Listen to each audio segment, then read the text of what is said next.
Paper leak का मामला सुर्खी में रहा है, सदन के बाहर भी और अंदर विपक्ष में सरकार है। क्या लगता है सरकार पर दबाव बनाने में आप लोग सफल हुए? देखिए, काफ़ी हद तक सरकार में दबाव बनाने में सफल रहे हैं, चूँकि पेपर लीक 10वीं कक्षा के बच्चों का हुआ है और 10वीं कक्षा के बच्चे हमें लगता है हर एक परिवार में हैं। शायद ही पूरे राज्य में जो 32,600 गांव हैं उनमें शायद ही कोई परिवार ऐसा होगा, संयुक्त परिवार, जहां 10वीं कक्षा के बच्चे नहीं हैं। अतः ये राज्य स्तरीय मामला है, राज्य के आवाम का मामला है।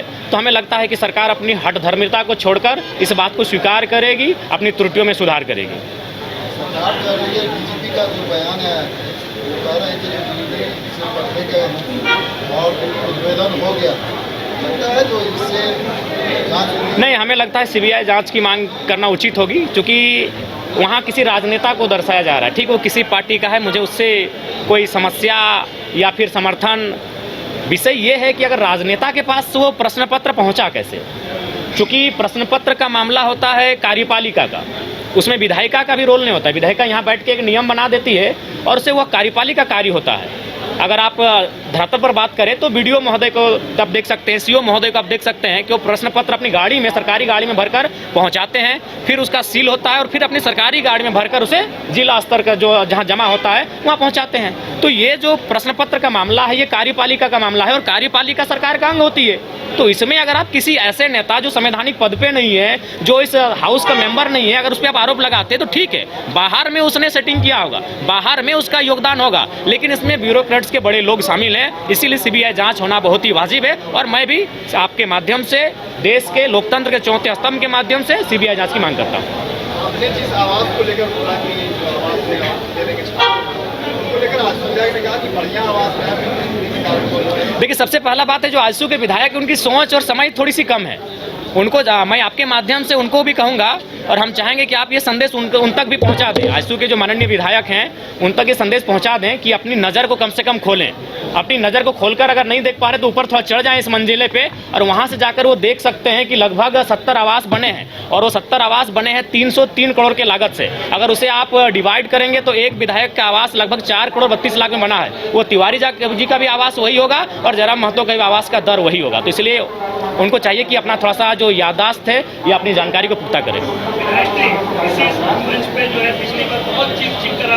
जी, जयराम महतो जो बोलता वही करता है जी। जयराम महतो सरकारी सुख सुविधा जो बोले दिए नहीं लेंगे, आवास नहीं लेंगे, अब तो मान लो वही कर रहे हैं। नहीं, सिराज जी, आप अगर पूरी तरह से सुने होंगे तो वो यहाँ कहने से पहले उस विषय को मैंने सदन में कहा था और सदन में क्यों कहा था इस विषय को आपको जानना चाहिए। वीडियो को फिर से उठाइए।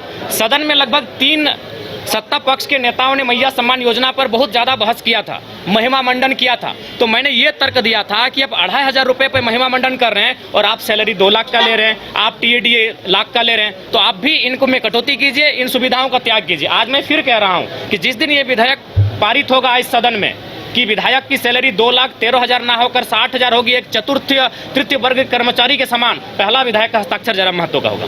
लेकिन आप सही बोले थे कि जयराम महतो जो बोलता सो करता। जी, हम सवाल था कि क्या जयराम महतो सरकारी सुख सुविधा नहीं लेंगे या आवेश में ये चीजें बोल रहे हैं? नहीं, आज भाषा जो है आज नहीं, मैं पुनः कहूँगा आज पहला विधायक हम होंगे, चूंकि आप उस पहला बात है कि रील्स का दुनिया आया, आप उसे रील्स के तर्ज पे लेके जाते हैं। मैं आज पुनः कहूँगा जिस दिन ये विधेयक पारित होगा, जिस दिन ये त्याग होगा, पहला विधायक हम होंगे।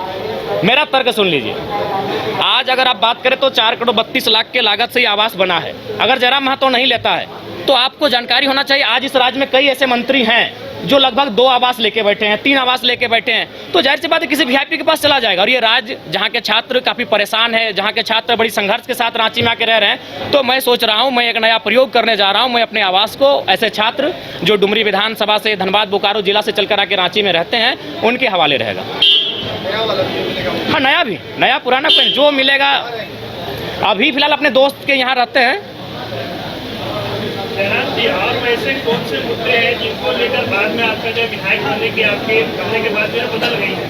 गाड़ी को लेकर भी सवाल, गाड़ी तो कई विधायक लिया है, लेकिन आपने ये कहा था कि हम विधायक बने दोस्त की गाड़ी से चलेंगे और उसमें लिखा रहेगा कि ये गाड़ी विधायक जी का दोस्त। जी, लेकिन मैंने पहले ही कहा है कि मैं अपने सिद्धांतों से, अगर आवाम को नुकसान ना हो, एक बहुत बड़ी आबादी को कोई नुकसान ना हो, तो मैं अपने सिद्धांतों के साथ रहूँगा। जैसे अभी मैं चप्पल पहन के नहीं आता हूँ, मेरे इस वचन से मेरी आवाम को कोई नुकसान नहीं है, जयराम महतो को भी व्यक्तिगत नुकसान नहीं है, लेकिन मेरे गाड़ी वाले मसले से मेरी आवाम को भी नुकसान था। नुकसान कैसा था?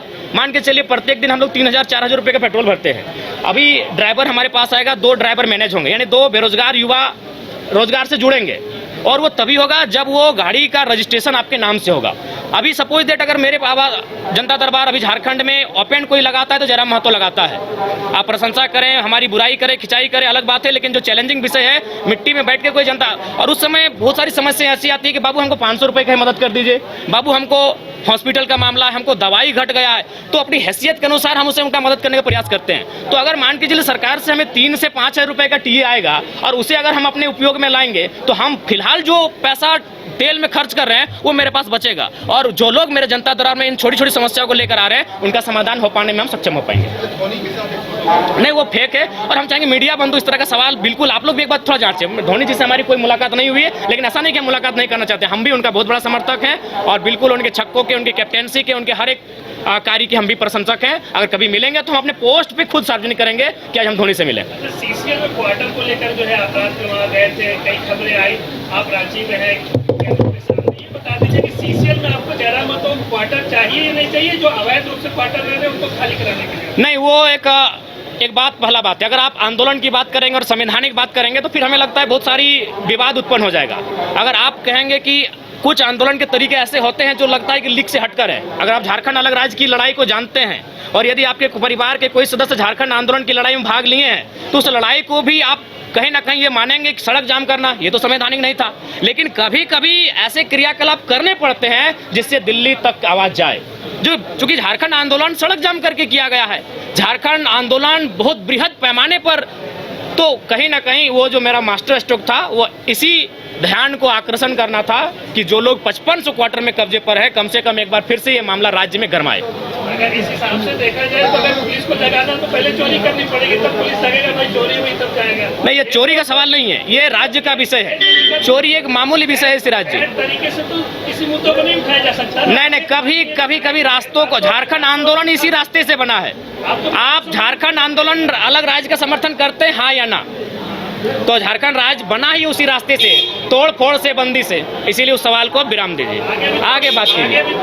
देखिए, जब सीढ़ी आप खुद बोले हम समर्थन करते हैं, आप अभी 30 सेकंड पहले बोले कि हम झारखंड राज्य का समर्थन करते हैं, तो मैं बताना चाहता हूं, चूंकि मैं एक आंदोलनकारी का बेटा हूं, झारखंड राज्य सड़क जाम करके लिया गया, इसलिए सवाल को रखिए। अगला सवाल, देखिए वाजपेयी जी अगर डायरेक्ट झारखंड राज्य दे देते, निसंदेह उनका योगदान है, कलम में उनका योगदान है, लेकिन क्रांति में झारखंडियों का योगदान है जिनका रक्त बहा है। आप विचित्र बात कर रहे हैं भाई, इसका मतलब जो लहू बहा, जो माएँ विधवा हो गई, उनका कोई योगदान नहीं है। मैंने कब कहा वाजपेयी जी का योगदान नहीं है? अगर उस हिसाब से आप कहेंगे तो भारत बनाने में लॉर्ड माउंटबेटन का भी योगदान है, क्योंकि वे जाते जाते कलम पंडित पावर ऑफ, क्या कहते हैं, ट्रांसफर ऑफ पावर, सत्ता का हस्तांतरण करके गए थे लॉर्ड माउंटबेटन। तो उस हिसाब से अगर देखा जाए तो आप ये कहेंगे कि नहीं, क्रांतिकारियों का नहीं, लॉर्ड माउंटबेटन का योगदान है भारत को बनाने में। विश्व स्तरीय मेडिकल सुविधाओं से युक्त रांची का देवनिका हॉस्पिटल, जहां है neonatal ICU, burn intensive care unit, modular operation theatre, 24/7 emergency trauma service, multi disciplinary ICUs, emergency care, MRI, CT scan, advance cath lab, fully automated path lab, echo, ultrasound, ultra modular patient beds और pharmacy. Devnika hospital and research centre, किफायती दर पर विश्व स्तरीय इलाज, ancillary Chowk, Tupudana industrial area, Ranchi. 5 राज्य, 61 शहर, 150 project और एक वास्तु विहार। नई सोच, नया घर, बनाए रखिए अपना प्यार, सेवा में है वास्तु विहार।